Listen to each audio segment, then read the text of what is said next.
మేడ్చల్ మల్కాజ్గిరి జిల్లా Keesara police station పరిధిలో దొంగలు రెచ్చిపోయారు. శ్రీనివాస్ నగర్ కాలనీలో 15 లారీల బ్యాటరీలు ఎత్తుకు వెళ్లారు.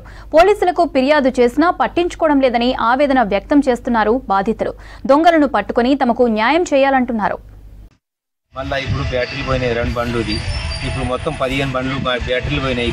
ఇప్పటి వరకు పోలీసు వాళ్ళకి మనం కంప్లైంట్ ఇచ్చినాం. పోలీసు వాళ్ళకి కంప్లైంట్ ఇచ్చినప్పుడు మనకి బ్యాటరీ మనకి ఇవ్వాలి వాళ్ళు.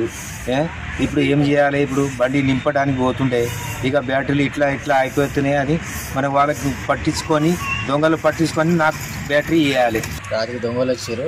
కనీసం దాదాపు 12 బండ్లు 15 బండ్ల దాకా తీసుకుపోయారు బ్యాటరీ మొత్తం. ఇంతకుముందు ఇలా డీజిల్ తీసుకుని వెళ్ళిపోయారు. 200 లీటర్ డీజిల్ 200 లీటర్ డీజిల్ ఇంతకుముందు ఇంట్లోకి వచ్చి పక్కన ఇంట్లోకి వచ్చి టీవీ గిట్ట ఎత్తుకుపోయారు. దాని మీద ఏం యాక్షన్ తీసుకోలేరు. ఇంతకుముందు చెప్పిన పిఎస్ కంప్లైంట్ ఇచ్చినాము. పట్టించుకో కూడా అయిపోయింది మొత్తం. ఇక ఇంకా 12-15 బండ్ల బ్యాటరీలు అంటే ఎడికెళ్ళి చేసి బతకడంలో మేము బండ్లు నడుస్తలేవు. ఫస్ట్ ఆగమాగం